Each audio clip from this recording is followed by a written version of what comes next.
प्रिय विद्यार्थियों, आज हम लोग चर्चा करेंगे आरएनए संसार के बारे में, आरएनए वर्ल्ड के बारे में। तो जैसा कि पूर्ववर्ती चर्चाओं से, जैसे इसके पहले जितना भी हम लोग पढ़े हैं, उस चर्चाओं से ये स्पष्ट हुआ कि डीएनए और आरएनए एक आनुवंशिक पदार्थ है। और उसी चर्चा से एक प्रश्न भी उठा कि कौन सा ऐसा पदार्थ है कि जो पहला आनुवंशिक पदार्थ है, यानी जिसका उत्पत्ति या निर्माण जो है सबसे पहले इस पृथ्वी पर हुआ। तो उसी चर्चा से यह मैंने कि एक प्रश्न उठा कि कौन सा जो है पदार्थ डीएनए है कि आरएनए है वो सबसे पहले आया। तो इसमें हम लोग देखेंगे कि कौन सा प्रथम आनुवंशिक पदार्थ कौन सा है।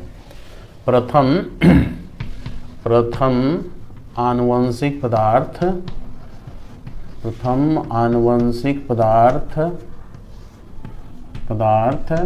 कौन सा है। ये तो क्लियर हो गया कि डीएनए और आरएनए आपको होता है आनुवंशिक पदार्थ, लेकिन उसमें से कौन सा प्रथम आनुवंशिक पदार्थ कौन सा होता है। तो उसमें आपको ये प्रूफ हुआ कि आरएनए जो है पहला आनुवंशिक पदार्थ था। ठीक, तो इसका जो है यहाँ आंसर हो जाएगा कि आरएनए पहला आनुवंशिक पदार्थ, पहला ये आनुवंशिक पदार्थ था। और आरएनए ही पहला पदार्थ है आनुवंशिक। जब पृथ्वी का निर्माण हुआ तो उस समय यही सबसे पहले बना, आरएनए ही पहला ये आनुवंशिक पदार्थ बना। और इसके प्रमाण में, यानी इसके प्रमाण में इसके फेवर में बहुत सारे प्रमाण हैं, पर्याप्त प्रमाण है कि आनुवंशिक पदार्थ आरएनए ही होता है। तो यहाँ पर हेडिंग देंगे कि आरएनए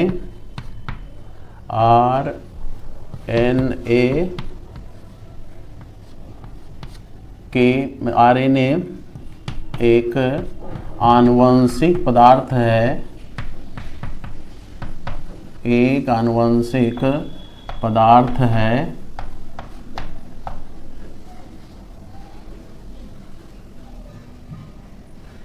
को सिद्ध करने के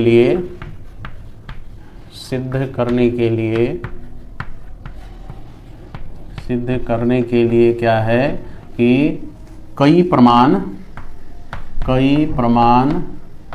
दिए गए हैं जो निम्नलिखित हैं। कई प्रमाण निम्नलिखित हैं। अब जैसे पहला प्रमाण है कि आरएनए ही आनुवंशिक पदार्थ है, तो जितना भी जीवन से संबंधित प्रोसेस है, जीव प्रक्रिया जैसे उपापचय है, स्थानांतरण है, समबंधन है, वो सब जो है आपको आरएनए के इर्द गिर्द घूमता है। अभिव्यक्ति है ना। तो पहला यहाँ पर काम हो जाए, इसका हो जाएगा क्या कि लाइफ प्रोसेस का जितना भी काम होता है, एसेंशियल आवश्यक जैव प्रक्रमों का मतलब जैसे हो गया उपापचय, उसके बाद हो गया आपको उपापचय हो गया, उसके बाद हो गया आपको ये स्थानांतरण यानी ट्रांसलेशन, प्रोटीन निर्माण। इसको स्थानांतरण को कहा जाता है प्रोटीन निर्माण, स्थानांतरण एवं आपको समबंधन स्प्लाइसिंग इसको कहा जाता है। ये सब जो है किसके इर्द गिर्द घूमता है, समबंधन आरएनए के इर्द गिर्द, या आरएनए के आसपास ही घूमती है। जितना भी ये काम है वो सब जो है आरएनए के द्वारा ही किया जाता है। इसके बाद दूसरा इसका क्या प्रमाण मिलता है कि आरएनए तो एक आनुवंशिक पदार्थ के रूप में काम करती ही है, प्लस ये उत्प्रेरक का भी काम करती है। आनुवंशिक पदार्थ यानी आरएनए आनुवंशिक पदार्थ के साथ साथ, जैसे वायरस में, विषाणुओं में आरएनए आनुवंशिक पदार्थ का काम करती है, तो आरएनए आनुवंशिक पदार्थ के साथ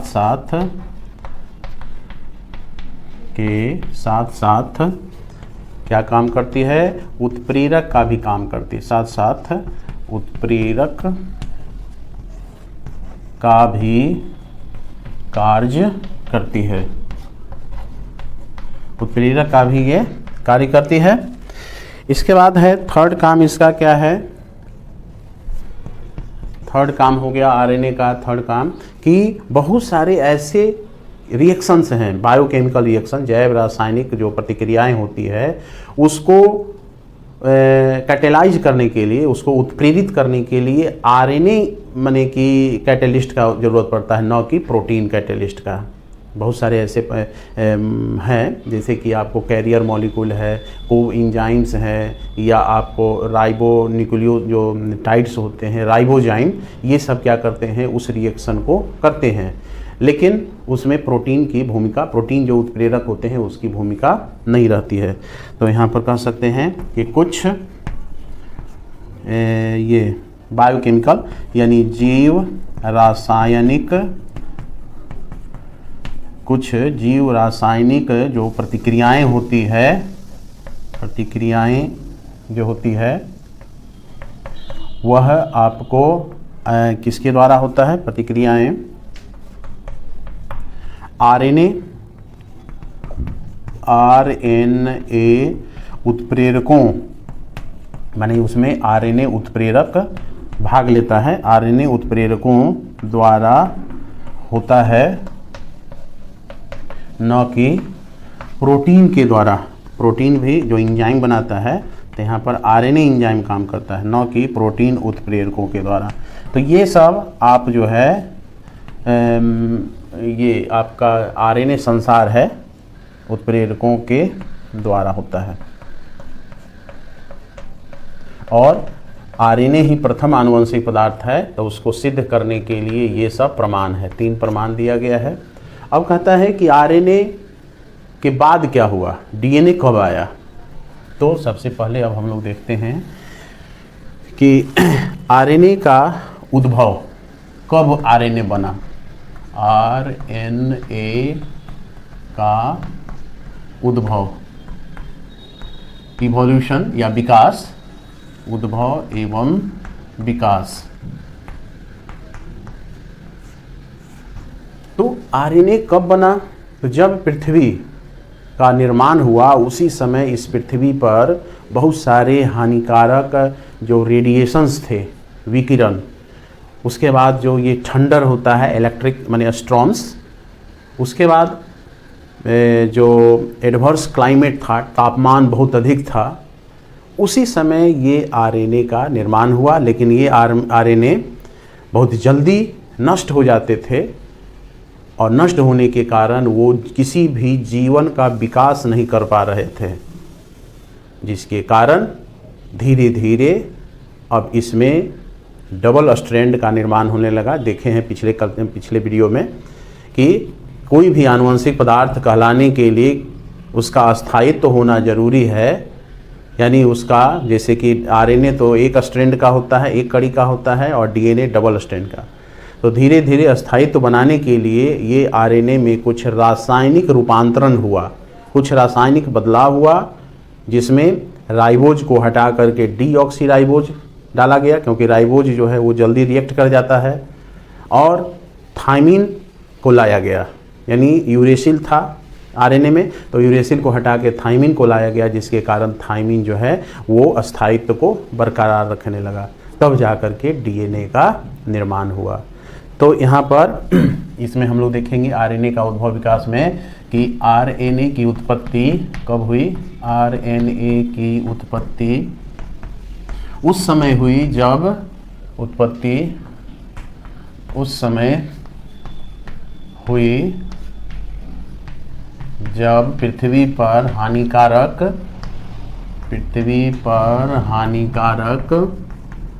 विकिरण विकिरणों, रेडिएशन, एक्सरे, अल्ट्रावायलेट रे, ये सब जो है विकिरणों विकिरण जो है उपस्थित थे, हानि विकिरण। उसके बाद उच्च तापमान था, उस समय पृथ्वी पूरा गर्म थी, उच्च तापमान था। उसके बाद वॉल्केनोज यानी ज्वालामुखी फूटता था, ज्वालामुखी था। उसके बाद क्या था कि आपको ये विकिरण हो गया, उच्च तापमान हो गया, हाँ थंडर, जो इसको क्या बोलते हैं, विद्युतीय ठनका, थंडर जो बोलते हैं उसको थंडर ही लिख दीजिए, थंडर इत्यादि था। उस समय ये उत्पन्न हुए, लेकिन ये क्या थे, जल्दी रिएक्टिव हो जाते थे, इनके शीघ्र नष्ट होने के कारण, जल्द नष्ट हो जाते थे, शीघ्र नष्ट होने के कारण, नष्ट हो जाने के कारण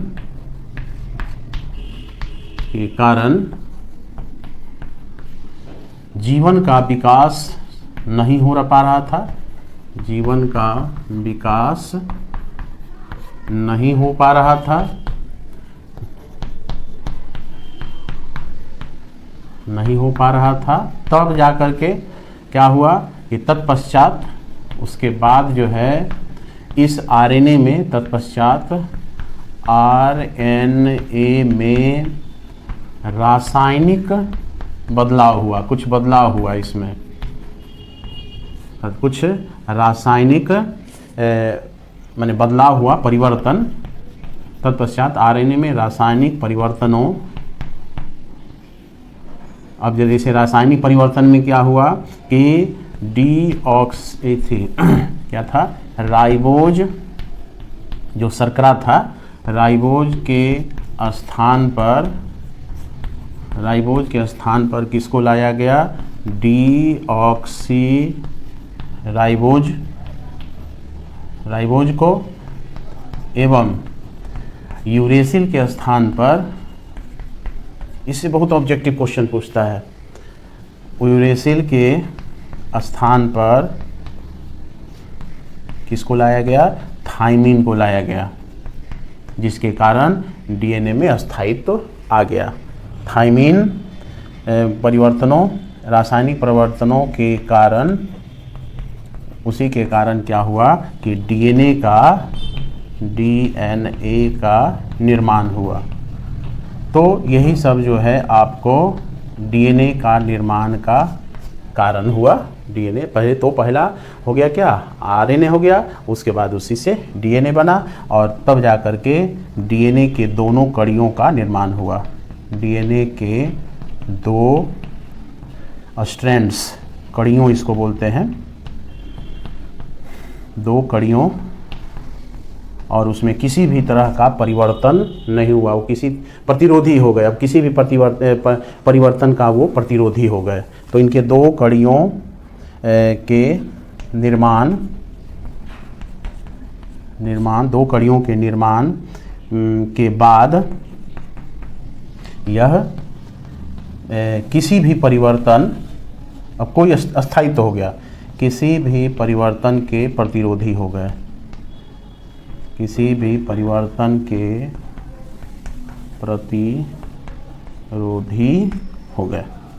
इस तरह से ये जो है आपको आरएनए का इतना जो है आपको इतिहास है, कैसे आरएनए वर्ल्ड हो गया। अब थोड़ा सा इसमें हम लोग देखेंगे कि इस आरएनए में कौन कौन से रासायनिक पदार्थ पाए जाते हैं और ये कितने प्रकार के होते हैं, क्योंकि इससे परीक्षा में प्रश्न रहते हैं, ऑब्जेक्टिव भी रहता है, और आरएनए कितने प्रकार के होते हैं उसके बारे में भी रहता है क्वेश्चन।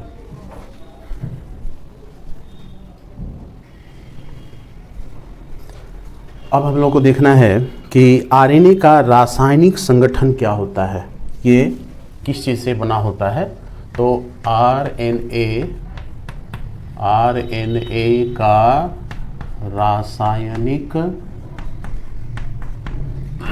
रासायनिक संगठन, तो आरएनए का रासायनिक संगठन क्या हो गया कि यह जो है चार प्रकार के न्यूक्लियोटाइड्स से बना होता है, 4 प्रकार के राइबोन्यूक्लियोटाइड्स से क्या होते हैं, से बने होते हैं। 4 प्रकार के राइबोन्यूक्लियोटाइड से ये बने होते हैं। अब जैसे उसका नाम क्या है, AMP, उसके बाद हो गया GMP यानी adenosine monophosphate, guanosine monophosphate, UMP यानी यूरिडीन मोनोफॉस्फेट, और CMP यानी साइटिडीन मोनोफॉस्फेट। तो ये 4 प्रकार के न्यूक्लियोटाइड से बने होते हैं। अब ये जो न्यूक्लियोटाइड्स होते हैं वह कौन कौन से केमिकल से बने होते हैं। अब जैसे एक न्यूक्लियोटाइड, इसमें से कोई भी न्यूक्लियोटाइड देख रहे हैं तो आप पढ़े हैं कि एक न्यूक्लियोटाइड किस चीज़ से बने होते हैं। तो एक न्यूक्लियोटाइड जो है, एक शुगर, उसके बाद एक बेस, एक क्षार तथा एक फॉस्फेट से बने होते हैं। एक फॉस्फेट से बने होते हैं, फॉस्फेट से ये बने होते हैं एक न्यूक्लियोटाइड। जैसे ये AMP देख रहे हैं तो इसमें जो है एक शुगर होगा, एक बेस होगा और एक फॉस्फेट होगा, मोनोफॉस्फेट है। तो इस तरह से ये दिया हुआ है। इसके बाद आपको इसमें देखना है कि RNA का रचना क्या होता है, स्ट्रक्चर। ये इसका रचना क्या है, तो इसका जो रचना है ये आपको एक स्ट्रैंड का होता है, एक कड़ी का होता है, एक कड़ी। ये जो न्यूक्लियोटाइड होते हैं वह एक ही चेन में बने होते हैं, तो एक कड़ी का बना होता है। उसके बाद ये आपको कहाँ पाए जाते हैं, ऑकरेंस कहाँ है, उपस्थिति। ये RNA आपको कहाँ पाए जाते हैं, उपस्थिति कहाँ है इनका। तो यह सभी जगह का मतलब कि विषाणु में भी मिलेगा, वायरस में भी मिलेगा ये। उसके बाद आपको ये प्रोकैरियोटिक सेल में भी मिलेगा। यही एक ऐसा सेल ऑर्गेनिल्स है, कोशिकांग है, जो प्रोकैरियोटिक और यूकैरियोटिक सब जगह ये मिलता है। प्रोकैरियोटिक और यूकैरियोटिक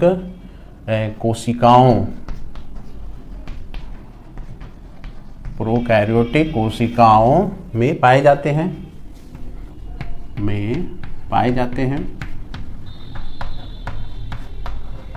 तो ये हो गया इनके उपस्थिति, ये रासायनिक संगठन, उसके बाद इसकी रचना और ये उसकी उपस्थिति। अब ये बनते कहाँ हैं, किस जगह पर बनते हैं, तो इनकी उत्पत्ति कहाँ होती है ये देख लेते हैं। तो ये उत्पत्ति हो गया क्या कि यह केंद्रक या ऐसे करिए डीएनए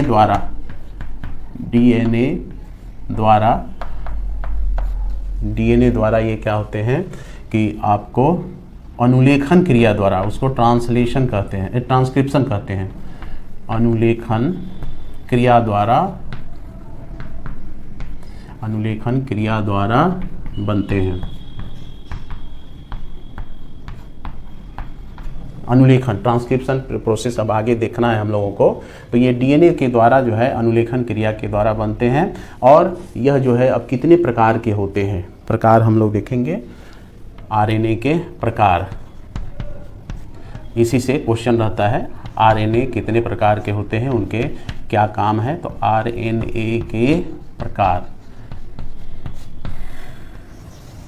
आरएनए जो होते हैं मुख्यतः 3 प्रकार के होते हैं। आरएनए 3 प्रकार के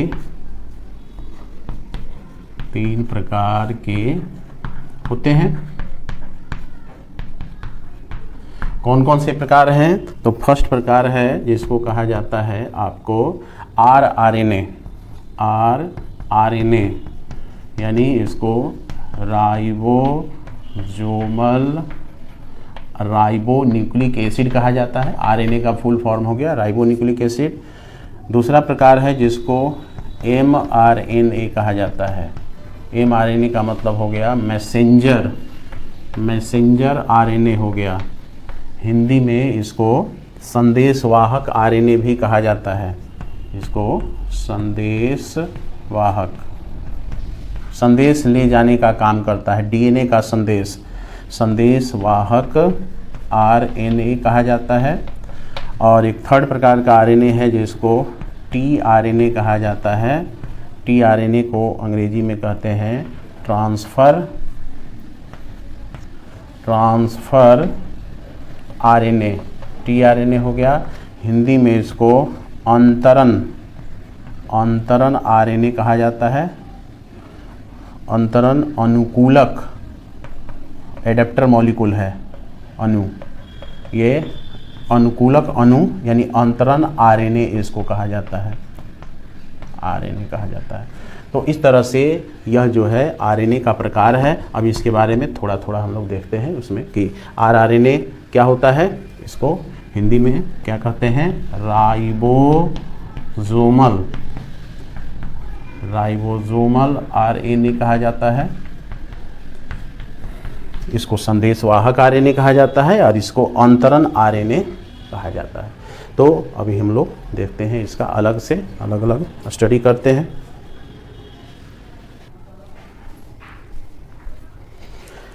तो अब हम लोग देखते हैं आरएनए का जो पहला प्रकार है जिसको कहा जाता है आरएनए कहा जाता है, राइबोसोमल आरएनए, आरएनए इसको कहा जाता है। तो इसको राइबोसोमल आरएनए कहा जाता है। इसको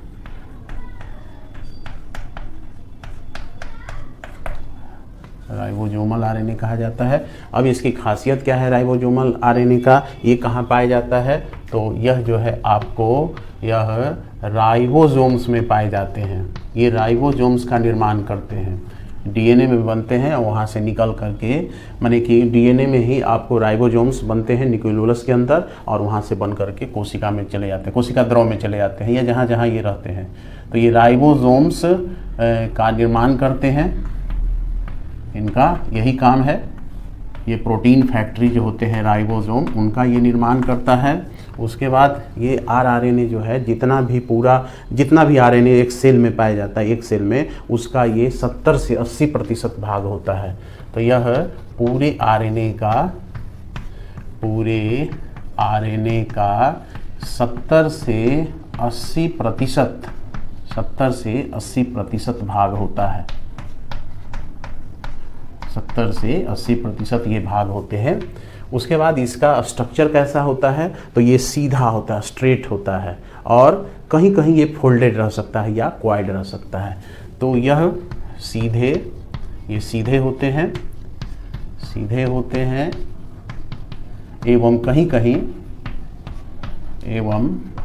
कहीं जो है ये क्या होते हैं, कुंडलित होते हैं। ये कहीं कहीं कुंडलित होते हैं। जैसे इनका जो स्ट्रक्चर है इस तरह से एक सीधा तो रहेगा ही, लेकिन ये कहीं कहीं जो है इस तरह से क्वाइल्ड भी हो सकते हैं। और इधर जो है इनका 5 प्राइम एंड होगा हेड, और इधर जो होगा इनका 3 प्राइम एंड होगा। यहाँ पर ये सब जो देख रहे हैं बेस है, छार है यहाँ पर, ये सब छार है तो पाए जाते हैं। अब जैसे मान लीजिए यहाँ पर एडेनिन है, यहाँ पर यूरेसिल है, यहाँ ग्वानिन है, यहाँ साइटोसिन है, यूरेसिल है, ग्वानिन है, साइटोसिन है, ग्वानिन है, यूरेसिल है, एडेनिन है ना। थाइमिन तो हट गया है, तो इसीलिए तो ये आरएनए इस तरह से रहता है और राइबोसोम के अंदर पाए जाते हैं। अब है दूसरा प्रकार का जो आरएनए है जिसको हम लोग कहते हैं मैसेंजर आरएनए कहते हैं, एमआरएनए को संदेशवाहक आरएनए इनको कहा जाता है। इनकी क्या खासियत है, तो यह जो संदेशवाहक आरएनए होते हैं इनका जो खासियत है कि ये आपको क्या बोलते हैं कि इसमें डीएनए क्या करता है, कोड बना करके देता है इसमें। ये सिंपल स्ट्रेट होते हैं और इसमें ये डीएनए इनको कोड देता है, कूट संदेश। तो ये क्या होते हैं कि या इसमें एमआरएनए में इसमें डीएनए द्वारा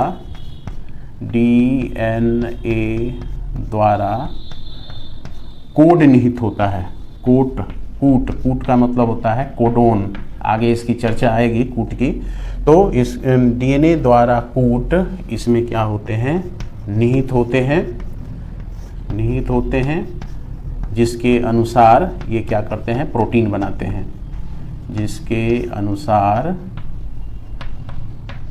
प्रोटीन निर्माण करते हैं। इनका यही काम है, मैसेज है, ये कोड है, प्रोटीन निर्माण करते हैं। उसके बाद क्या है कि ये पूरे आरएनए का ये बहुत कम भाग है, यह पूरे आरएनए का 3 से 5% ही भाग होता है। ये पूरे आरएनए का 3 से 5% भाग होता है। सबसे ज़्यादा कौन हो गया, आरआरएनए हो गया ये वाला। उसके बाद ये क्या होते हैं, यह स्ट्रेट होते हैं, यह सीधे होते हैं, ये कहीं कुंडलित नहीं होते हैं, ये सीधे होते हैं और इसी में आपको ये कूट सब पाए जाते हैं। अब जैसे कि ये देखिए, ये एकदम सीधा होगा स्ट्रेट, इधर जो है उसका टेल होगा, इधर इसका हेड होगा, इधर कैप लगा होगा, उसके बाद जो है यहाँ पर ये सब इसमें कूट रहेगा, कोड रहेगा, 3 बेस का यहाँ पर कूट रहेगा, कोड रहता है, जिसमें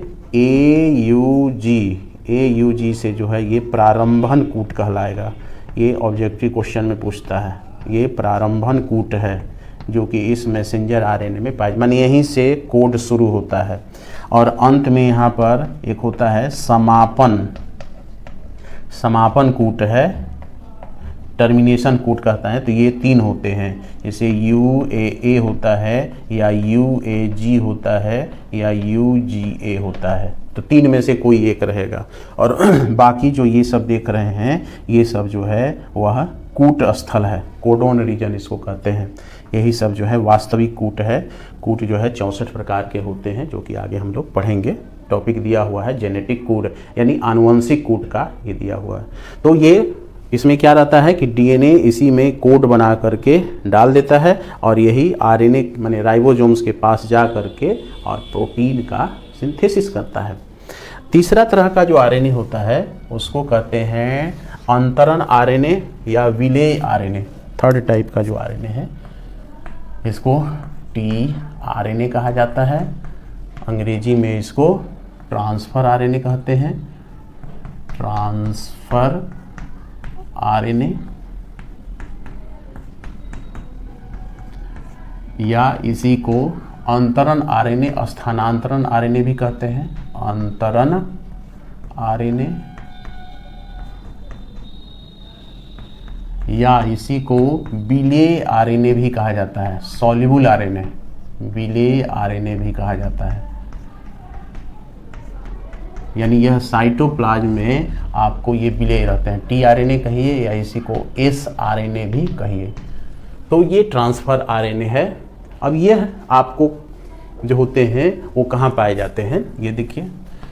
तो यह भी डीएनए के द्वारा ही बनते हैं। यह साइटोप्लाज्म में, कोशिका द्रव में, यह साइटोप्लाज्म में एमिनो एसिड्स को ये क्या करते हैं, एमिनो एसिड्स की पहचान कर ये जो है साइटोप्लाज्म में एमिनो एसिड्स की पहचान कर और इसमें जो कोड देख रहे हैं संदेशवाहक में पहचान कर एमआरएनए में निहित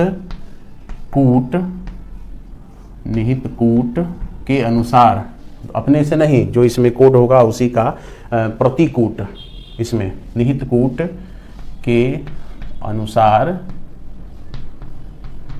जोड़कर, इनका काम यही है, जोड़कर प्रोटीन बनाते हैं या इसको पॉलीपेप्टाइड कहते हैं, प्रोटीन बनाते हैं। इनका यही काम है। और इनका काम ये कितना प्रतिशत होता है, तो जितना भी ये आरएनए होता है इसका बाकी जो जोड़ लीजिए 80 हो गया, 5 85, ये हो जाएगा क्या 15 से 17%। यह पूरे आरएनए का 15 से 17% भाग होता है। 15 से 17% भाग हो गया। और इसका जो स्ट्रक्चर देखेंगे तो इसका देखें कि स्ट्रेट है और कहीं कहीं मुड़ा हुआ है, ये आपको एकदम सीधा स्ट्रेट है। और यह क्या होता है, यह फोल्डेड होता है रचना, यह मुड़ी हुई होती है, मुड़ी हुई रचना होती है, रचना होती है। इसमें कई भुजाएं पाई जाती है, इसमें कई भुजाएं, आर्म्स इसमें पाई जाती हैं, कई भुजाएं, जैसे कि एक हो गया क्या, एमिनो एसिड को जोड़ने वाली भुजा होती है, एमिनो एसिड बंधन भाग होता है, एमिनो एसिड उसके साथ जुड़ता है। इसके बाद इसमें क्या होता है, प्रतिकूट, ये जो देख रहे हैं कोड उसके अनुसार, तो प्रतिकूट इसमें आर्म होता है, एंटीकोडोन आर्म इसको कहते हैं, इत्यादि पाए जाते हैं। इस तरह से इसमें जो मुख्य भाग हो गया। अब इसका जो स्ट्रक्चर देखेंगे तो ये जो स्ट्रक्चर है इस तरह से ये ट्रांसफर आरएनए का हो गया, और यहीं पर ये प्रतिकूट भाग हो गया। और ये देख रहे हैं मैसेंजर आरएनए, तो ये मैसेंजर आरएनए के पास ही ये आते हैं। जैसे यहाँ पर मान लिया कि कोड है AUG, तो ये तो हो गया कूट हो गया, और ये हो गया प्रतिकूट, इसी के कॉम्प्लीमेंट्री, ये प्रतिकूट हो गया, प्रतिकूट भाग हो गया। इसमें एक है 5 प्राइम, इधर हो गया 3 प्राइम एंड, यही साइड हो गया क्या, एमिनो एसिड, एमिनो अम्ल बंधन स्थल। तो इसी भाग से एमिनो एसिड क्या होते हैं, जुड़े होते हैं। जैसे ये एमिनो एसिड मान लीजिए, और ये किधर है, 3 प्राइम जिधर एंड होता है ना, इसमें देखिए 5 प्राइम है, इधर 3 प्राइम, वही चीज़ इधर घूम घाम करके इस तरह से स्ट्रक्चर बना दिया है।